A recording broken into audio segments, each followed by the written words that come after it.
Bueno, entonces sigamos con nuestro planteo de, de la síntesis, ¿sí? A ver, recordemos. Eh, Estamos en diferencia y repetición, estamos viendo, dijimos que la concepción del ser de Deleuze es el de la diferencia como una variación, un movimiento incesante, una variación de intensidad, sea un poco tautológico esto, variación de intensidad, la intensidad es variación, como materia inextensa, energética, que cambia incesantemente, nunca es lo que es. Eso es una pata de su filosofía, y la otra sería el pensamiento como eso que acontece, ¿no? Allende la materia, así como lo, lo que está en paralelo, para decirlo como Spinoza, respecto de la materia. Eh, y, y el pensamiento, el proceso mediante el cual se genera la consistencia y va surgiendo algo en el mundo, es el de la repetición, ¿no? O por lo menos es como el pensamiento va formando algo consistente, ¿no? Y la repetición, que es ese espíritu que contempla, es temporal, es decir, todo este proceso creativo es temporal, es el tiempo que, que de algún modo genera ese movimiento incesante y eso que la materia y el pensamiento nunca coincidan exactamente con lo que son, ¿no? Es decir, es porque hay tiempo que hay diferencia, ¿no? Sería lo mismo, el tiempo es la diferencia en definitiva, ¿no? Y el pensamiento también, ese pensamiento que también es creativo es temporal, ¿no? Y esos procesos de repetición que se van formando, digamos, ese proceso de darle consistencia a algo, traer algo al mundo, es un proceso temporal. Son síntesis temporales que acontecen en la materia y en el espíritu, ¿no? O sea, que acontecen en el espíritu que está de alguna manera en relación con la materia, ¿no? Eh, entonces, la primera es la del presente, que sería una especie de facultad que es la imaginación, que es la que genera lo que Hume llamaba el hábito, ¿no? Que es contraer el pasado y el futuro en este presente viviente, ¿no? Eso sería la primera consistencia. La segunda es la síntesis del pasado. Acá el pensador que está bien presente es Bergson, ¿no? Con toda la concepción de la memoria. Yo no les voy a poder explicar todo esto, pero voy a hacer, como ya les dije, una síntesis bastante violenta el planteo que hace Deleuze. El tema es así, para que el presente sea presente, tiene que pasar, ¿no? Si no, viviríamos permanentemente en el mismo estado. Es decir, una consecuencia, digamos, todo comienza por el presente viviente, que sería esta idea de hacer una filosofía de las experiencias. Yo aprieto la pera y la veo más o menos dura, escucho este sonido de esta interpretación de Marta Argerich de ahora, y es este presente que vivo, o es esta interpretación que yo estoy haciendo si fuera Marta Argerich, me está saliendo de esta manera, ¿no? Son repeticiones, no solo en cada nota que aprieto, que es la repetición que contrae un pasado y un futuro, sino respecto de otros conciertos que di y que voy a dar, y este es el que... Y lo mismo respecto del camino de las hormigas, o la pose del pájaro en la pileta, o el tono de su color del pecho. Son presentes vivientes, ¿no? Eh, Ahora, para que el presente sea presente, tiene que pasar, ¿no? De lo contrario, viviríamos en un eterno presente sin tiempo. Entonces, ¿eso qué quiere decir? ¿Qué tiene que haber pasado, no?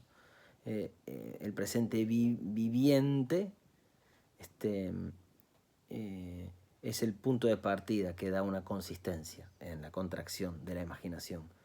Ahora, el fundamento de que haya tiempo está en el pasado, ¿no? El presente tiene que pasar, dice Deleuze. Si en la primera síntesis era la expectativa, ¿no? La experiencia que da cuenta de la repetición, yo espero el sonido de la alarma, ahora se trata de la experiencia de algo que pasa, ¿no? Algo pasa y deja de ser, ¿no? Algo se va o se cae en el pasado. Entonces, el pasado en tanto dimensión surge como una sombra que envuelve al presente viviente, ¿no? No hay presente viviente que no esté como rodeado por una sombra pasada que lo va a ir reconfigurando constantemente, y de ahí que la repetición sea del pasado, ¿no? Hay algo que acontece en el pasado, curiosamente, y que modifica el presente. Esto él lo dice porque él continúa acá Berzón cuando él dice que todo se guarda en el pasado, ¿no? Todo queda en la memoria, ¿no? No se pierde el presente. Pero tampoco esa memoria es una mera caja a donde se acumulan antiguos presentes, ¿no? Ahí suele haber una confusión respecto de la memoria y que de vuelta tiene que ver con la confusión entre lo pasivo y lo activo, lo virtual y lo actual, ¿no?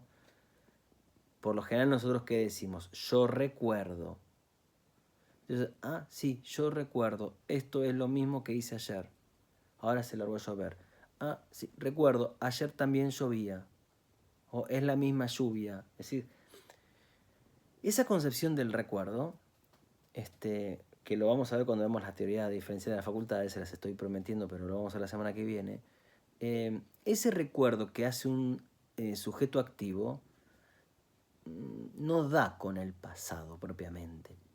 Ese tipo de recuerdo que es el recuerdo activo de yo recuerdo, en realidad es como traer al presente un antiguo presente. Pero no hay pasado, no hay dimensión pasada propiamente. Lo que dice Berzón y lo que va a decir de él es que el pasado tiene una existencia propia que nunca fue presente. Entonces lo primero que hay que entender es que cuando hablamos de una síntesis en el pasado, estamos hablando del pasado como algo que tiene un sentido propio y que no se explica únicamente por ser un antiguo presente. El pasado de vuelta no es una caja donde se acumularon los presentes vivientes, ¿no? Esos presentes que hemos vivido y que ahora están en el pasado. No, si no estaríamos siempre en lo mismo, estaríamos siempre en la misma experiencia presente. La traigo en el recuerdo y es la misma que tuve ayer. Entonces no podría distinguir la experiencia mientras fue presente de la experiencia recordada ahora en el presente. Estaría siempre ante lo mismo. Entonces no habría pasado propiamente. Entonces Berzón y Deleuze en esto, ¿qué dicen? No, el pasado tiene una existencia propia. Tiene algo, una cosa que ahora les voy a decir que es, o muy brevemente, que nunca fue presente. Que tiene al principio con la memoria, ¿no? Les voy a dar uno o dos ejemplos para entender en qué sentido en el presente que yo vivo hay algo que viene del pasado y que nunca fue presente. Y que entonces está haciendo que esto del presente, esto que parece que ya tiene una consistencia por la repetición que se generó por la imaginación, se le agrega otra cosa, ¿no? Un ejemplo es el que da Deleuze, tomándolo de Proust, que es el de Combray. Para entenderlo habría que conocer la novela, ¿no? Proust, en Busca del tiempo perdido, en cada uno de los libros va recordando como una etapa distinta de su vida, ¿no? Una etapa que es un momento de la vida, pero en un lugar también particular, ¿no? En la infancia, todo el primer tomo trata sobre Combray, que es una localidad donde él pasaba con su familia cuando era niño, el narrador, ¿no? Marcel, su infancia. Entonces, Combray, recordado ahora en el presente, no es exactamente el Combray presente, vivido como presente. Es decir, no es lo mismo, no es la ciudad que se le presentaba al narrador cuando tenía no me acuerdo si eran 8 años, 10 años. No. Hay algo ahora del Combray que es un Combray pasado, ¿no? Que es vivido como lo pasado y que de algún modo es lo que le está dando un sentido distinto a esas experiencias y por supuesto distinto a lo que yo estoy viviendo en el presente, ¿no? Cuando acá viene la memoria, ¿no? Cuando en el último tomo del libro, en el séptimo, en el tiempo recobrado, el personaje después de muchos años vuelve a un salón y le están tocando música y lo hacen esperar en una salita y le dan un té con una magdalena y él moja la magdalena en el té y lo prueba y dice que le asalta una sensación que no puede identificar, ¿no? Esa sensación que está sintiendo, que después va a decir, bueno, sí, es la magdalena, pero yo muchas veces había visto magdalenas en los escaparates o en las vidrieras y esa percepción empírica, uso empírico activo, no me había despertado esta sensación, ¿no? ¿Qué es esto que estoy sintiendo ahora? Bueno, eso es un pasado que está viniendo al presente, una sensación que no estoy produciendo yo, acontece, ahí está lo pasivo de la memoria, acontece, la memoria involuntaria sería en Proust, acontece y es la sensación de esa Magdalena como ser pasado, ¿no? Claro, cuando yo era niño y probaba la Magdalena, porque eso es el pasado, ah, sí, eran las Magdalenas que me daba, no sé si era la abuela, yo no me producía eso, es decir, mi experiencia de la Magdalena no era esta, ahora estoy sintiendo algo que nunca lo sentí, estoy sintiendo el pasado, pero que no es sentir lo mismo que sentí de niño, no, estoy sintiendo el pasado de la Magdalena como pasado, ¿no? El otro ejemplo que yo puedo dar, y podríamos seguir dando ejemplos, por supuesto, es una cosa que me pasa a mí, capaz que es una tontería, pero bueno, ustedes busquen sus ejemplos. A mí me pasa que yo si entro en una bicicletería ahora y huelo ese olor al caucho de las bicicletas, es como el personaje de Marcel de En busca del tiempo perdido, ¿no? A mí me asalta algo, me sobreviene algo, ¿no? ¿Qué es eso? Bueno, es el olor, ese olor a la bicicletería de mi infancia cuando se ve que me pasaba más tiempo en las bicicleterías, andaría más en bicicleta y estaría más tiempo en las bicicletas, se romperían, se pincharían las gomas, no sé. La cosa es que en algún momento yo dejé de frecuentar las bicicleterías. Paso ahora por una bicicletería, yo huelo algo, siento algo que no es. Yo no lo sentía cuando era niño. No es lo mismo que sentía cuando era niño. Estoy sintiendo el pasado. Un ser del pasado. No un ser que es pasado, sino el ser del pasado. Así como en la experiencia del presente estoy sintiendo un ser del presente, también hay un ser que es pasado, porque si el ser es tiempo, no se trata de un ser que está en el tiempo y que ahora está pasado, ahora presente y va a venir y me está esperando en el futuro. Eso de vuelta sería suponer que hay algo previo, preexistente. Sino es ver el ser del presente y el ser del pasado en este caso. Eso sería la memoria. Entonces, esa memoria está compuesta de todo lo vivido y lo que yo experimento en el presente siempre es de algún modo el resultado de una reconfiguración particular del pasado que se posa sobre esta experiencia presente, ¿no? Podría ocurrir que en mi memoria acontecieran otras síntesis en el pasado y que ese olor se combinara con otra cosa y no con mi infancia y las bicicletas, ¿no? Se podrían combinar de otra manera, podrían aparecer otros circuitos de la memoria, ¿no? Después habrá que ver por qué se registran más unos que otros, pero podría ocurrir que en vez de el olor asociarlo a eso, lo podría estar asociando a mis amigos de la época con los que estaba en bicicleta. No me asalta ese recuerdo, ¿no? O podría ocurrir que ese olor remitiera, no sé, imaginemos a a los conocimientos sobre lo que es el caucho y no parece, que están en la memoria también, pero no parece eso. A mí me parece este pasado. Y por lo tanto, la experiencia presente nunca es mera presencia. El ser no se agota en la presencia, ¿no? En ese sentido casi de Heidegger, ¿no? De evitar reducir el ser a lo presente. No, el ser que se experimenta en eso contingente del aquí y ahora, tiene una dimensión pasada que lo reconfigura cada vez, ¿no? Entonces, de vuelta, estamos ante dos como usos distintos de la síntesis del pasado, ¿no? Hay un uso que es el del uso activo y otro que es el del uso pasivo, ¿no? Bien, entonces, la reminiscencia platónica, por ejemplo, es un uso activo. Esta es parte de la crítica que hace Deleuze a esa metafísica, ¿no? Es recordar lo mismo, ¿no? Si recuerdan lo que era la reminiscencia platónica, justamente es eso, ¿no? Hay un espíritu que tiene unos contenidos que después la experiencia les dispara y les lleva a ese mismo contenido, ¿no? Es lo mismo, ¿no? Como si yo dijera, veo al zorzal del jardín o de la pileta y digo, es el mismo que ayer. Sí, yo recuerdo eso, ¿no?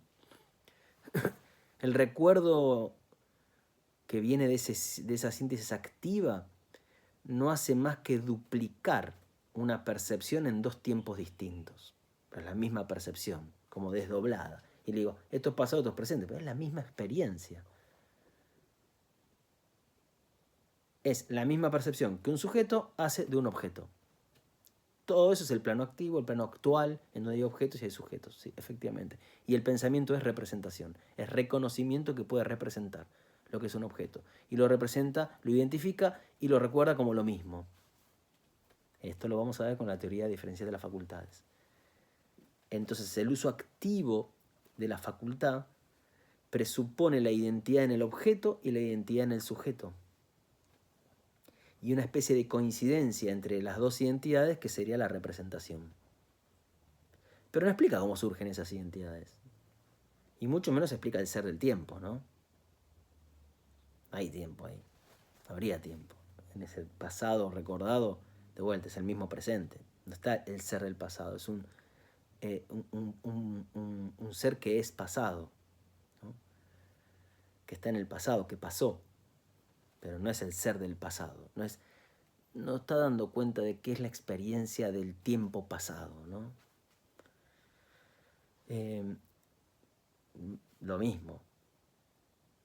Cuando Martha Argerich toca las notas,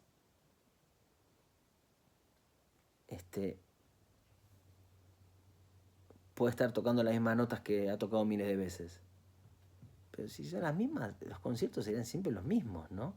Entonces, no es simplemente, en la repetición no es simplemente un reproducir lo que ya hice antes. Estaremos siempre en la misma experiencia.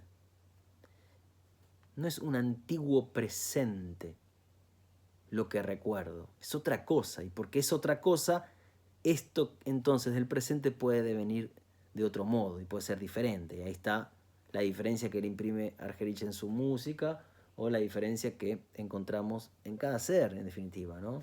En la pera que toco para si está maduro o no, en el color naranja del pecho del zorzal, etc. Entonces, ¿en qué sentido seguimos hablando de repetición, ¿no? En la síntesis pasiva del pasado? ¿Por qué hablamos de una repetición? El presente vivido ahora se vuelve profundo, ¿no? No se limita en este presente, tiene una profundidad, está la sombra que yo les decía, ¿no? Se convierte, como dice Bresson, en una punta visible de la memoria, que se mantiene virtual. La memoria es lo virtual. ¿Qué sería lo virtual? Esas sensaciones que tenemos, que no identificamos, pero que las experimentamos, lo que decía antes, ¿no? Lo actual es el cuerpo como organismo y lo virtual es el cuerpo como esas vibraciones, el deseo, el placer, todo lo que nos pasa. Bueno, esto es lo mismo. En el tiempo tenemos, sí, algo que es actual, sería el recuerdo que traje a mi memoria, pero después hay algo virtual del pasado, que es esa sensación que me sobresalta y no identifico exactamente bien qué es, pero que está, y que está dándole una dimensión nueva a este presente viviente, ¿no? Lo está individualizando.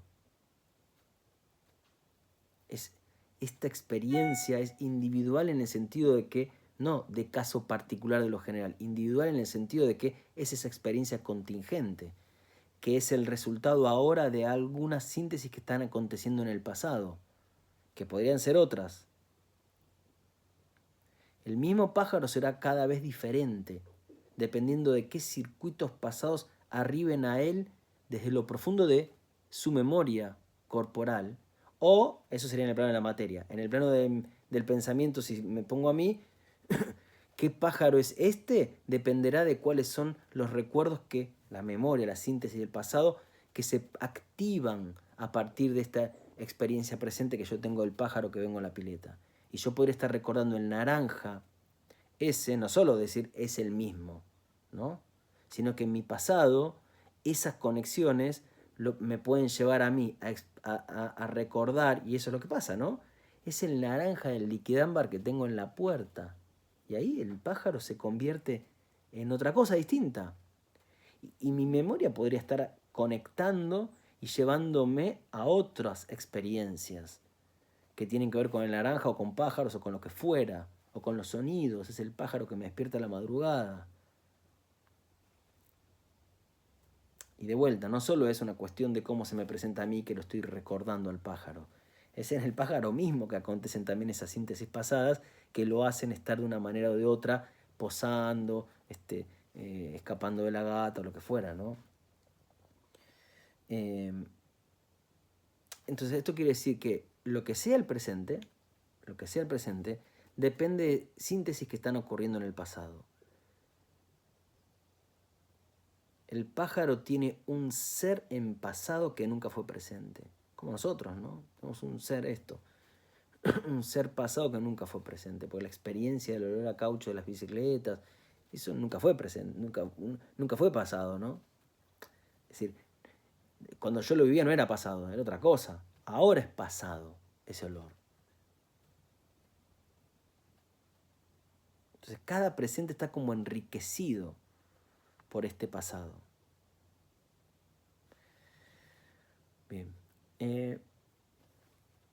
El presente vivido, entonces, está como enfocado en el pasado o está como iluminado por un pasado que al variar puede iluminar a un aspecto u otro. Entonces, la realidad nunca es plenamente presente, no se agota en su presente, ¿no?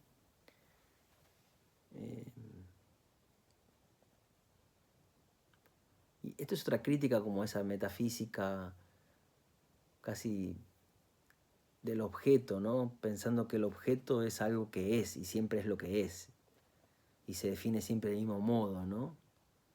No, si el ser es temporal, o si quieren, si el ser es devenir, es diferencia, eso quiere decir que el ser nunca es lo que es, a diferencia de lo que había dicho Parménides.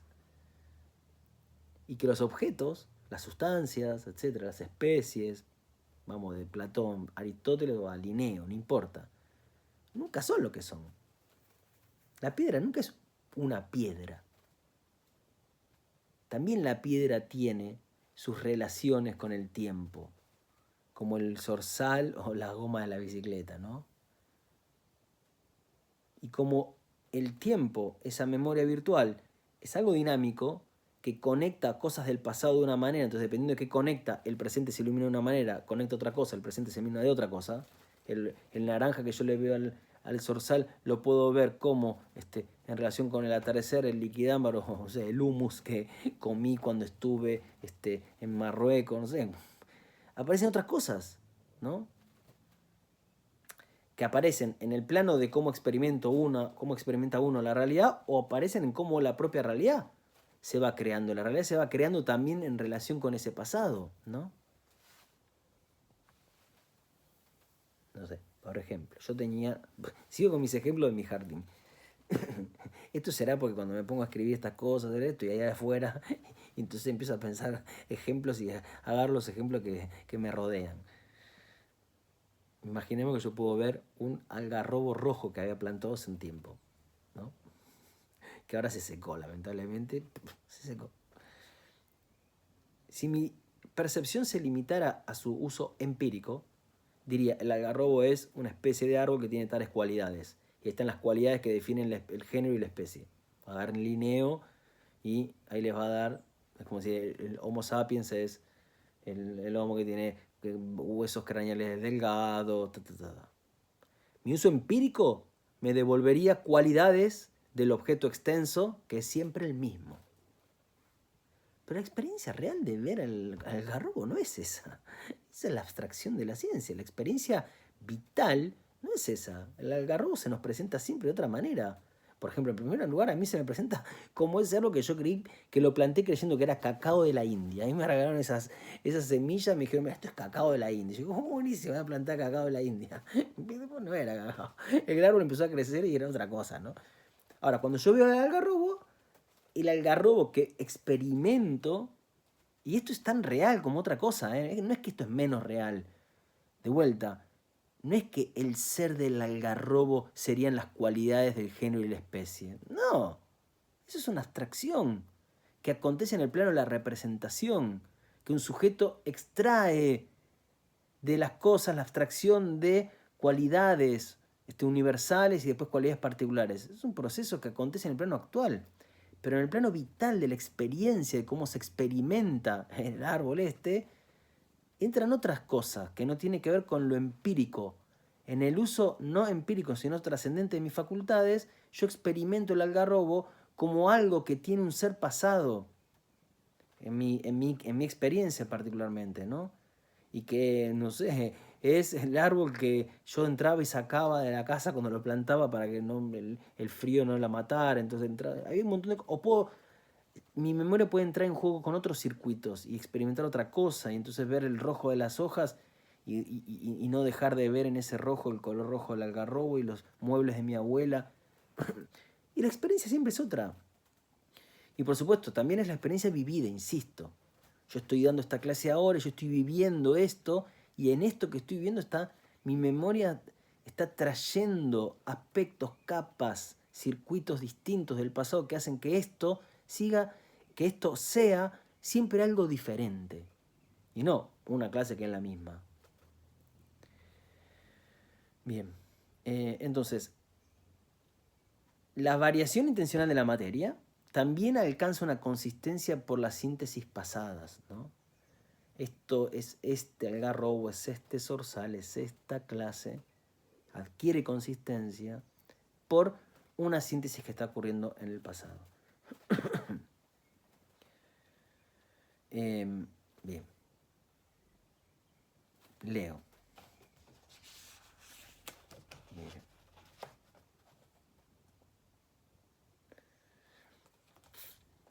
A ver si lo encuentro. Acá. El destino no consiste jamás en relaciones de determinismo progresivas entre presentes que se suceden siguiendo el orden de un tiempo representado. Implica entre los presentes sucesivos vínculos no localizables, acciones a distancia, sistemas de reanudaciones, de resonancias y de ecos, azares objetivos, señales y signos, roles que trascienden las situaciones espaciales y las sucesiones temporales, que sería ese plano como de lo actual, ¿no? Entonces la síntesis del pasado permite que los hábitos adquiridos no se fijen, ¿no? Y que cada clase sea diferente, cada experiencia que tenemos de la vida sea diferente, aunque sean hábitos, ¿no? Yo tengo el hábito ahora de venir y sentarme acá, o tenía el hábito de ir al aula, pero que esto se termine alguna vez y no me muero, me cambio de trabajo, no trabajo más con esto yo. Hacen que el hábito adquirido no se agote, no se aplane, esté como enriquecido por una virtualidad pasada, ¿no? Entonces, si el presente no está determinado, ¿no? El presente estaría determinado, diremos siempre lo mismo, un pasado que me determina lo mismo, ¿no?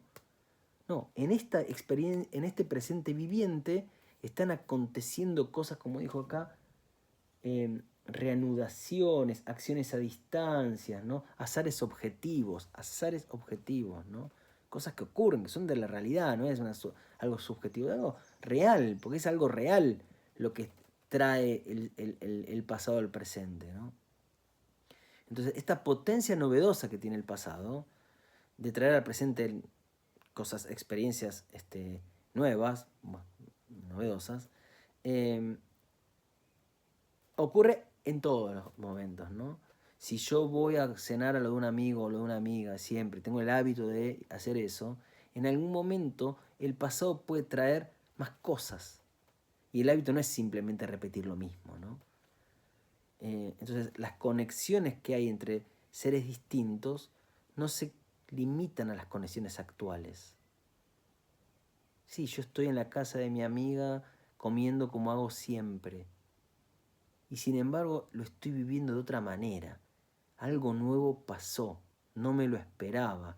Y estoy sintiendo otra cosa, no sé, o por mi amiga o por la comida que hizo mi amiga. Pero algo nuevo pasó. Algo nuevo se siente. Y eso no, en principio, puede tener que ver con algo que viene del pasado. Vamos a ver un rato que no sería completamente nuevo, no es la novedad radical esto, ¿no? Pero sí que no se agota en un hábito. Si fuera un hábito, sería un embole. Yo no iría a comerlo a mi amiga, no sé, todos los viernes o una vez por semana, ¿no? Si fuera un mero hábito, sería un embole eso. Si no es un embole, es porque el pasado siempre le agrega cosas, le pone condimentos al presente. Vamos a ponerlo así. Va a pasar, la novedad va a tener con el futuro, ¿no? Bien, vamos entonces al futuro.